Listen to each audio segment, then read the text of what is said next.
You're listening to the Downeast Mike podcast, the quirky little podcast from Maine. And now, your host, Downeast Mike. Dee-dee-dee-dee. Good morning, everybody. This is Downeast Mike of the world-famous Downeast Mike podcast, awakening from a long slumber and here to deliver to you Downeast Mike episode number 129, news and commentary for Saturday, November 23rd, 2024. Well, time is marching along, isn't it? If you're new to the podcast, you should be aware of our motto. We like to push that right out in front. Some of it is whimsy, some of this is true, and the interpretation of it all is entirely up to you. The Downeast Mike podcast contains no mean words, just wholesome goodness from Downeast Maine. In today's episode, we have Nuked Lobsters, a story from 1977. A Pneumonia Vaccine from 1977 story. An electric railroad was proposed in Gardiner, Maine in 1892, and angry Democrats were rioting in Maine, also in 1892. The headlines of yesterday kind of line up with the headlines of today.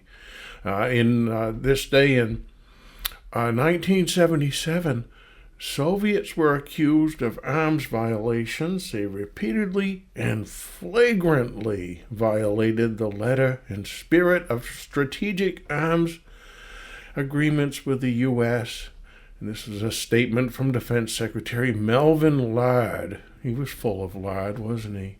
He said the evidence was incontrovertible and was made known to the Ford administration, which withheld it from the press, the public, and Congress. 1977. Soviets accused of arms violations. The story about the nuke plant killing lobsters in Seabrook. New Hampshire fisheries officials and public service companies said they cannot pinpoint what caused 1,700 lobsters to die near the Seabrook nuclear power plant site, but several lobstermen blame the plant construction. They say that the silt and churned up by the construction of a new docking facility is killing their lobsters. Notice they said their lobsters. The workers, keep pumping, and my holding tanks are full of silt. I've never had this in all of my years I've been here, said Donald Littlefield, who's a Seabrook lobsterman for 35 years. Littlefield, who buys lobsters and holds them in indoor tanks until winter when the prices rise, it's quite a strategy, said he has to shut down for the season. It's better to close down. I lost close to 800 pounds of lobsters since they started pumping. His tanks are fed by water from the Hampton River. Lobstermen who store their lobsters in tanks in the river also reported kills. Listen to this guy, Frank Kolowski, a public service spokesman. He said the utility is aware of the problem, but he said some people may be jumping to conclusions about its cause. From time to time, when an unfortunate incident, air quotes, like this occurs, there'll be people who will point the finger at us, but neither the Fish or Game nor the State Water Supply and Pollution Control Commission have been able to determine a definite cause, i.e. if the nuke plant wasn't there, they'd still have this problem.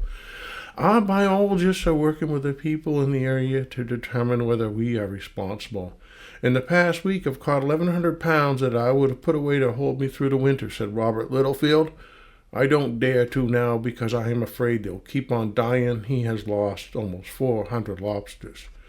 Do you remember the scandal a few years back when it turned out the people at the nuke plant were taking the lobsters out of the intake filters, getting caught up in the intake filters, and they were selling them? I don't have all the details on that, but I do remember that story. On this day in 1977, two flights were being considered, two daily flights for the Concorde supersonic jetliner. Service had begun from Paris to New York, and bookings were so brisk that twice daily round-trip flights are being considered, an Air France spokesman said. The inaugural flight, in tandem with the first British Airways Concorde run from London ends a 19-month battle for landing rights at New York's JFK Airport. However, daily round-trip flights between New York and Paris, or even the projected twice-daily operations, will not be enough to make the Concorde profitable or keep open the assembly line in France.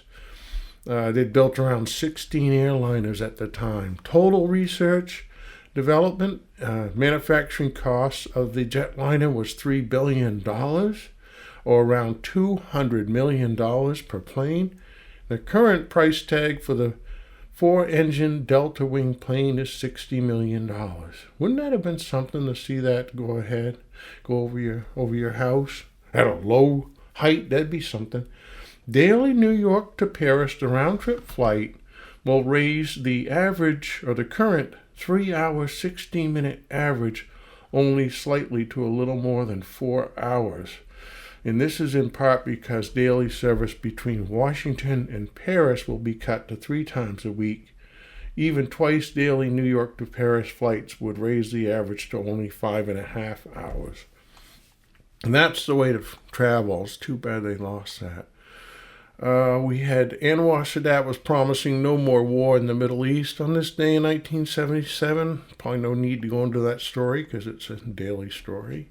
The Pneumonia Vaccine, Pneumonia Vaccine, gets approval for distribution on this day, 1977. The FDA approved a vaccine that scientists say can prevent most cases of pneumococcal pneumonia, which kills thousands of Americans each year. The vaccine, called Pneumovax, will be available on February 1st.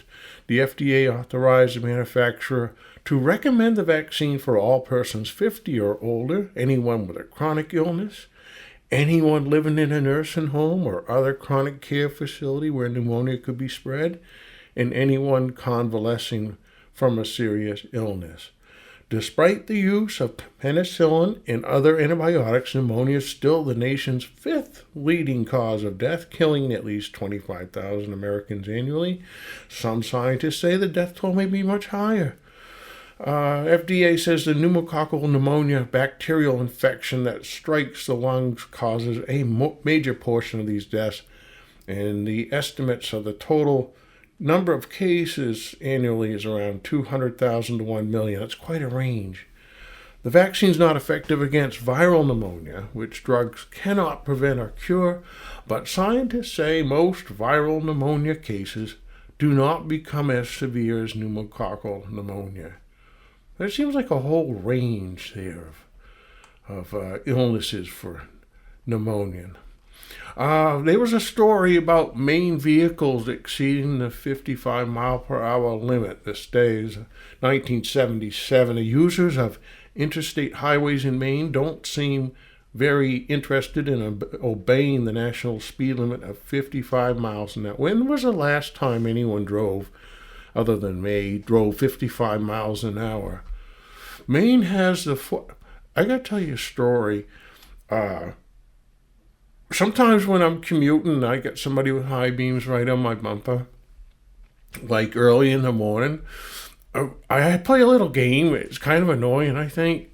Well, it's probably really annoying, but what I'll do is I'll slow down 1 mile an hour per mile. And sometimes if I'm starting off at 65 or 70, and that person stays on my bumper all the way to their commuting destination, my goodness.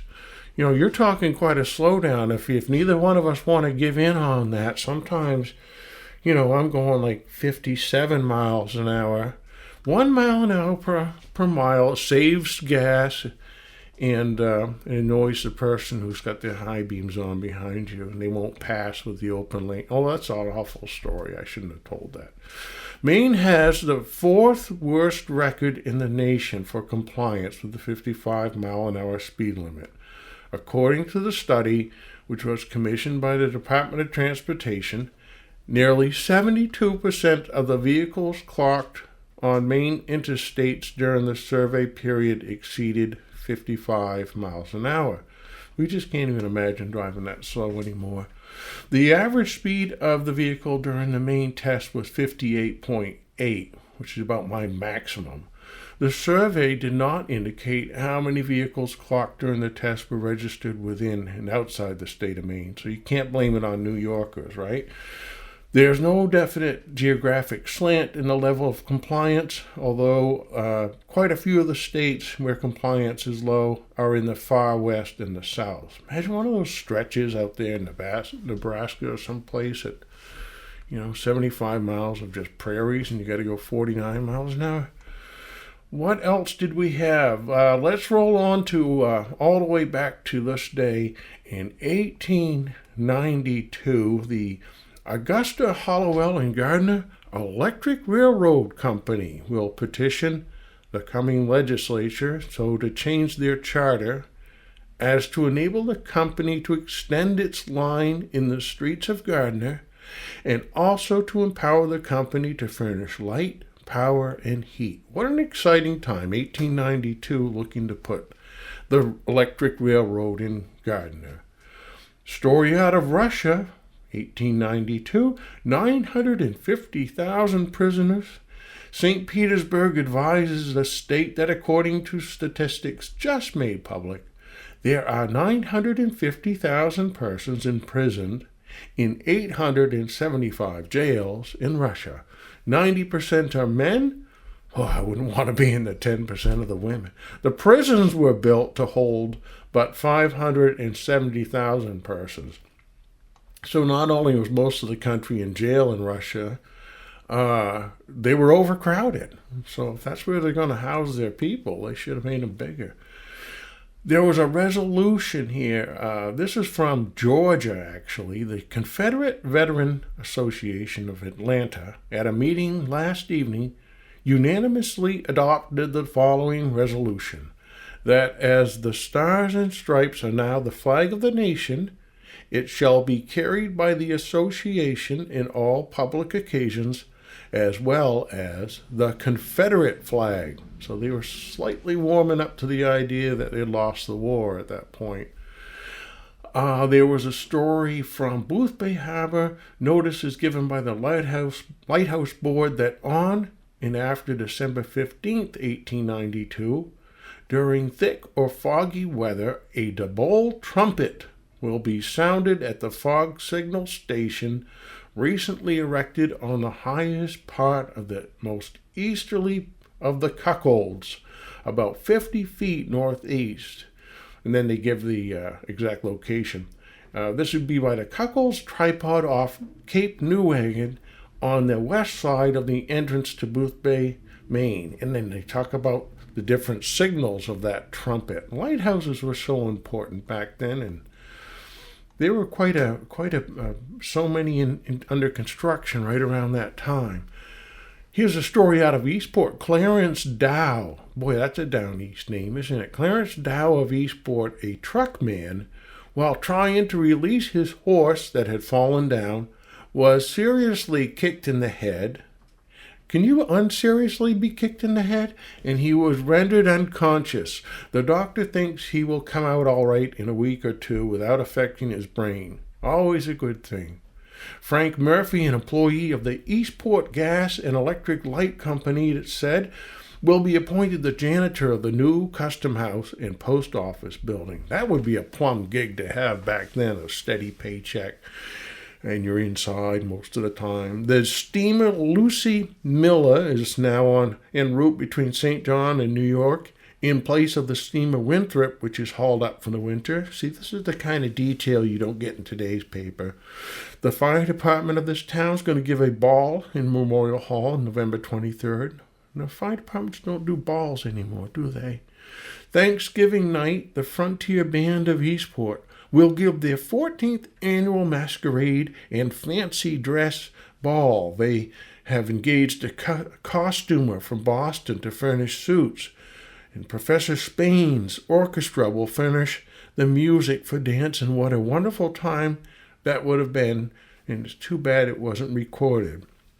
Thanksgiving services will be held at the Washington Street Baptist Church, Thanksgiving right around the corner. Instead of a regular sermon, the clergymen of different churches will make short addresses.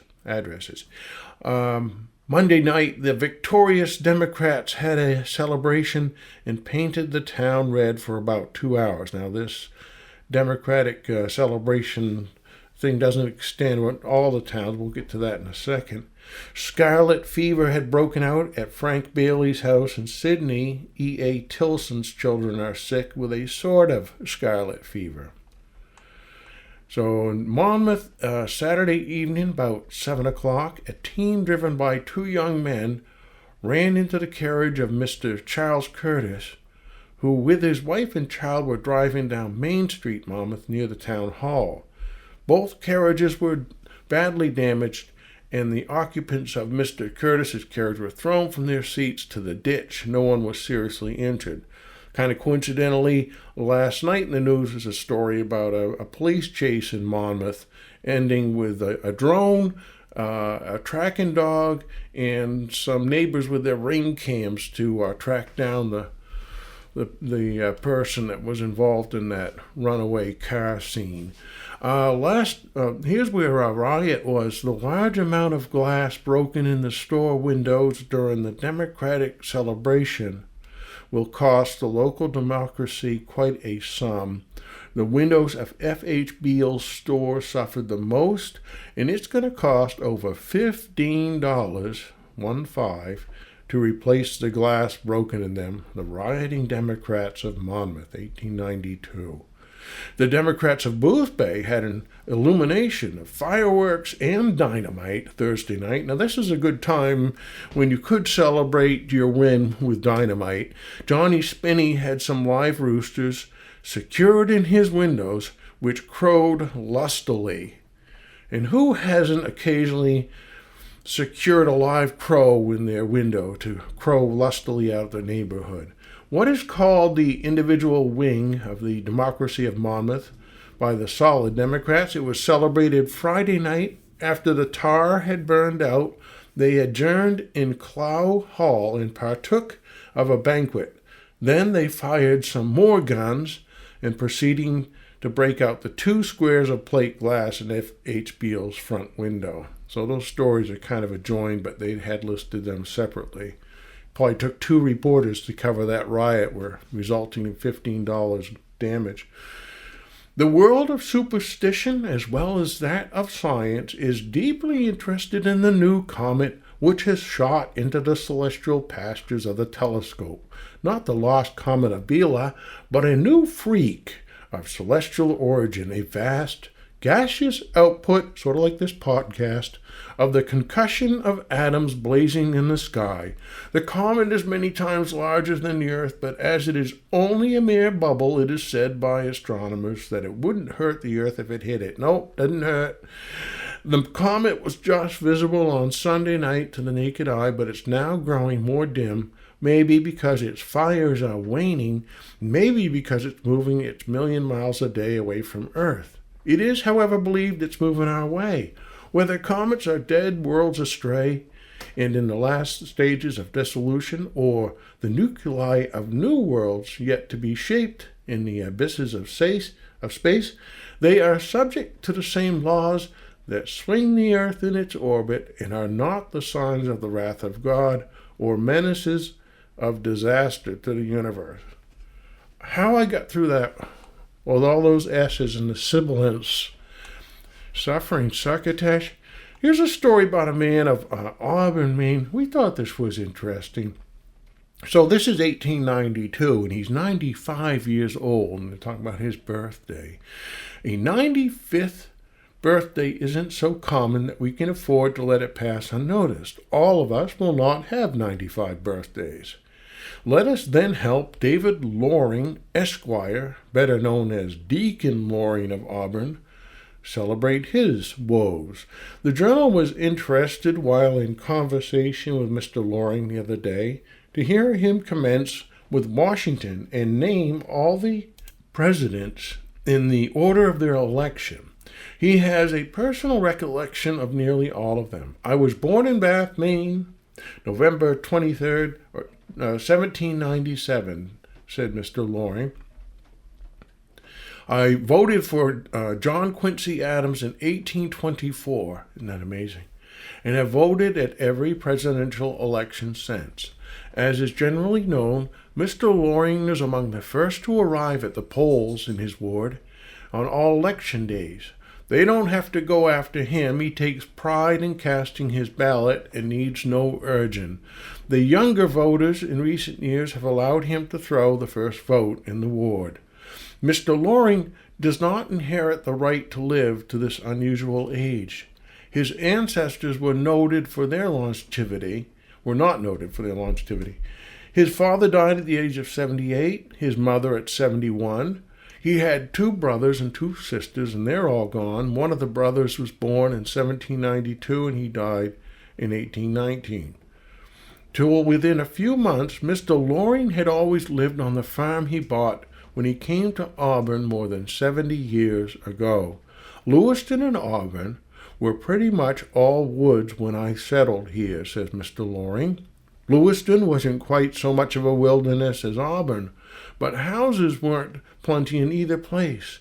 There was only one house in what is known as now known as Auburn, and that was a log house down on the bank of the Androscoggin near the Maine Hotel lot, and that was occupied by the ferryman and his family. There wasn't anything else till you got up as far as Maine Central on Turner Street, where the Tibet's grist mill is now, and where the old foundry used to be. Can you imagine Auburn with just one house? And I wonder if that one is still there. It might be worth a trip.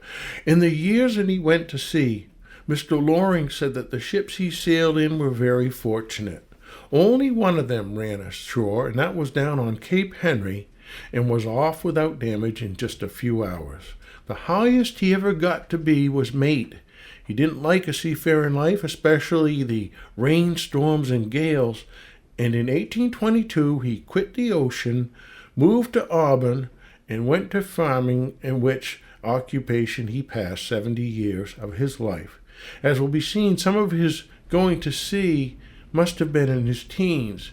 Mr. Loring used to train in the old-time musters, and that was a fireman's muster, they all get together, and he was, voluntarily, the militia type, and was as enthusiastic and active at these occasions as the best of them. He remembers the notifications of the enrollment and the order to meet at such a time and place, fully armed and equipped with 16 rounds of powder and ball, all of which the men themselves had to pay for, and he wonders if the militiamen of the present wouldn't object to this. In his autobiography he wrote for a Bath newspaper, he said, "I used to go to school to old Master Trefant in 1806 at the old academy, corner of North and Middle Streets in Bath. In 1817, I went to sea with Captain Samuel Moody in the brig Amity to Charleston, South Carolina." That must have been something. The cargo was hay. Boy, I bet they didn't smoke below deck on that ship. "We took rice to Bremen in Europe and crates of crockery back to New York. Also 3 German Jews, Isaac, Moses, and Solomon." Those are biblical names. "Then I came home to Bath with a present of a barrel of flour and a barrel of apples for my mother and my father." He remembers that. "Next year, in 1818, I sailed with Captain Noble Maxwell in a brig owned by my uncle, Jerome Loring, of Bath, Maine. She took lumber from Portland to Boston, where I left her, and I went on to the schooner Herald with Captain Swanton, owned also by my uncle Jerome Loring, to Charleston, South Carolina, and that was loaded with salt, and the same back to Baltimore, then over to Charleston. I left the schooner there, and I came on another schooner to Thomaston, Maine, in company with Edward Hodgkins, who afterwards married a Lambert and built the house on Washington Street, now occupied by B.F. Torrey, and raised a family." It's a good thing he wrote all this down, because I can't keep it straight. Hodgkins and myself rowed a yawl boat from Thomaston to Bath, and when we came up Back River, we put into a cove near Hell Gate and had a swim and a drink of water from a spring. Okay, so you're rowing a boat from Thomaston to Bath, And it says he come up back river. We put into a cove near Hell Gate and had a swim and a drink of water. Now, who today could row a boat from Thomaston to Bath, and the only thing you got to do for sustenance is have a drink of water? My God, those guys were tough. I saw a cove on my excursion to Squirrel Island. That's down near Booth Bay. It was a big vacation spot. This same year, I sailed in the schooner Nile, Captain Morgan, to Boston and New Orleans, and then in the ship Laura Ann to Liverpool, back to New Orleans. He goes on and on there. While in Liverpool, I saw the first steamship, an American from Savannah that came across the ocean on her first voyage. It set the people wild the day she came into port. I left the Laura Ann in Boston, then went to Havana in a brig owned in Bodenham. And then in 1822, I went with Father to his new farm at Danville, which is now Auburn, but the next year made another voyage to the Honduras with Yankee notions, and he brought back hides and logwood from Central America. Wow. 1824, he returned to the farm, and then he remained there until 1831, and then he went to Michigan and bought 80 acres of land at Ypsilanti, 30 miles back from Detroit. And here I was just starting a farm when Father wrote to me that brother was sick and to come home and help him on the farm. Now, in those days, you got to wonder how long it took a letter to get from Maine to Michigan. You know, brother is ill, hurry home. I don't know if you'd make it quite in time. Brother died. Oh, there we go. And I remained there until last spring when I sold out at the age of 94. And I am now boarding with the person who bought my farm. Makes sense. I've been sick only 3 times, when I was 3, 21, and 41 years of age. I left off tobacco and liquor in 1826, and I stopped smoking in 1837. And then we have one more chapter here. He is active and industrious. They're doing their analysis of him. No boy is more youthful in inclination. He drives a lively horse, never fails on a joke. I do all day long. He's youthful in his love of the good things of the earth. He's essentially a Christian, a strong and abiding Congregationalist.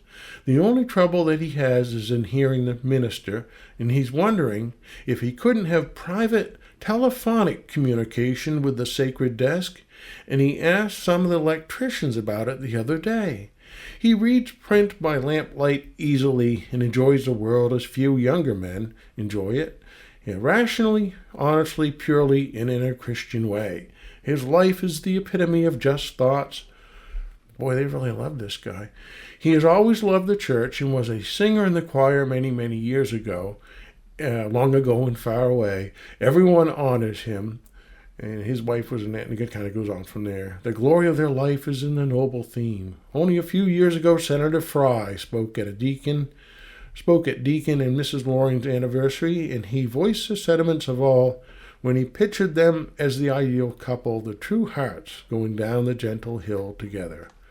That's really something, to have one leg in the past, and, well, it was all in the past, but to start off talking about Auburn with only one house in it, that's just amazing. We do have, before we wrap up today, we wanted to take a look at our bird of the day here, the herring gull, Larus argentatus.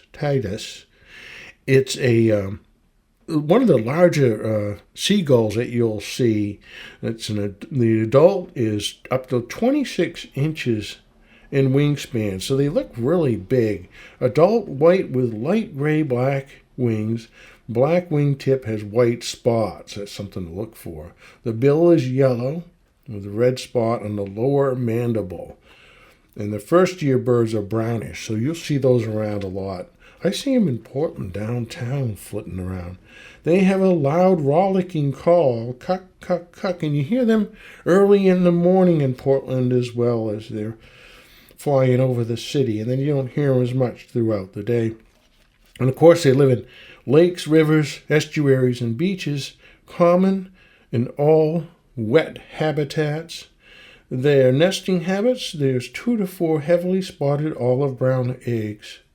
in a mass of seaweed or dead grass on the ground or a cliff, and most often on islands, and they nest in colonies. Now, growing up in the spring, in the village, the men used to go gulls egging down a big meadow, and where the gulls were nesting, and they'd gather these eggs and they'd use them for cooking. And I never liked the taste. I never took to it. I mean, I did go gulls egging, but I sure didn't like to have it in my baked goods.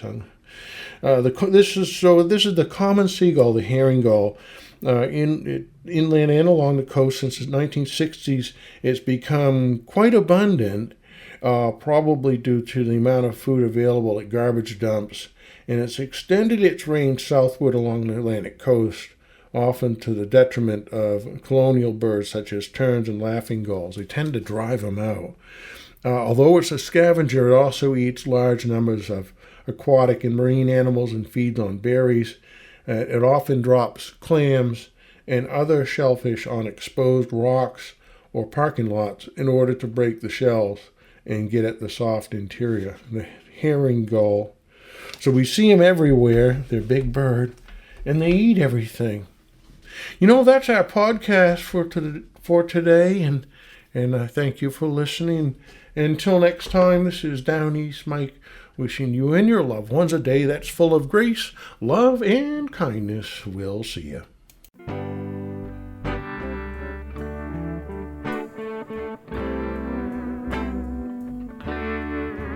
Don't feel sorry for me. I'm just a seal on the rocks in Maine.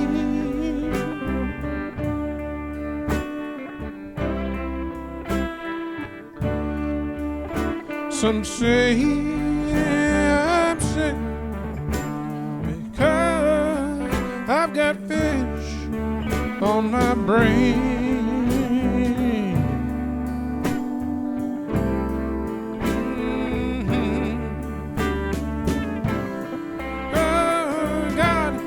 Here comes the shark.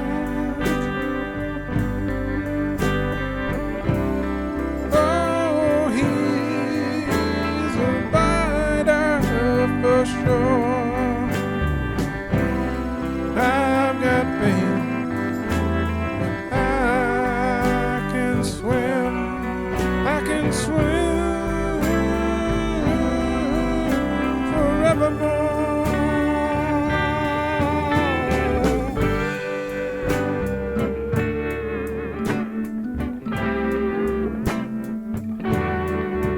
Well, there's fish and there's fish, but there's always a cold dish. And if you throw me a tin, oh, I know that I'll dig in, 'cause I'm a seal on the coast of Maine.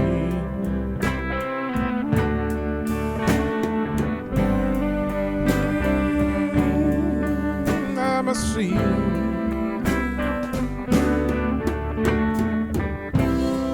Oh God, here comes the shark. Oh, he's a biter for sure. But I've got faith, and I can swim further than the shark.